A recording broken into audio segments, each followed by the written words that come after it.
Hello, I'm going to show you how to stretch your hip flexor. Now, I've made a video before of a really in-depth uh, stretch for the hip flexor. Now I'm going to actually show you a degression, a regression, an earlier version of the stretch is an easier version. Because sometimes we don't want to be kneeling on the floor. Maybe we're at the mall, maybe we're going for a walk on the seawall, we feel tension in the hips, or maybe we're at work where we can't go down into a kneeling position to get a release.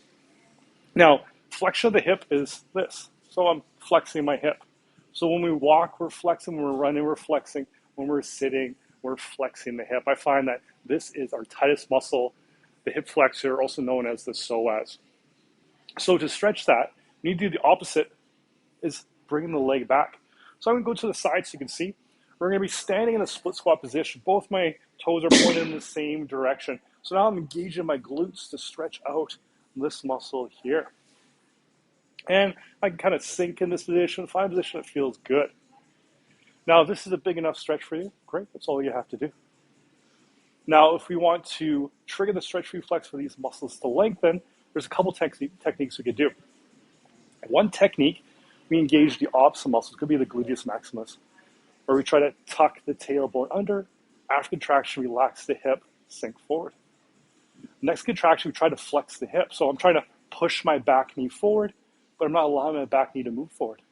After contraction, relax the hip, sink forward. So let me demonstrate the first contraction.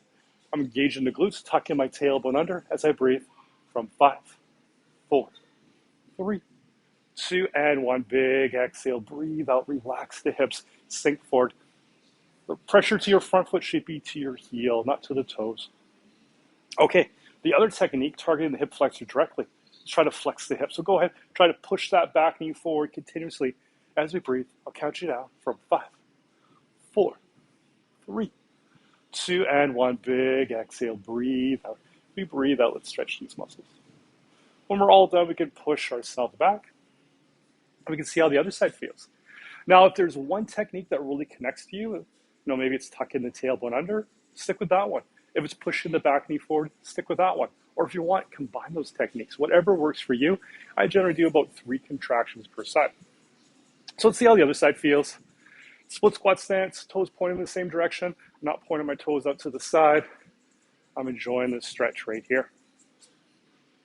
I'll demonstrate the first contraction, tucking the tailbone under. So I'm engaging my glutes, trying to tuck the tailbone under as we breathe from 5, 4, 3, 2, and 1. Big exhale, untuck. We're trying to relax these muscles here on the front of the hip. Good, let's target the hip flexor directly. Let's push that back knee forward, flexing the hip, or at least trying to, but don't come on a stretch from 5, 4, 3, 2, and 1. Big exhale, relax the hips, sinking forward. Good. When we're all done, we can shake it out. Again, you're welcome to do more contraction. You can practice both those techniques at the same time. Let me know in the comments which one is your favorite, which one connected with you the most, which one did you feel the best for you.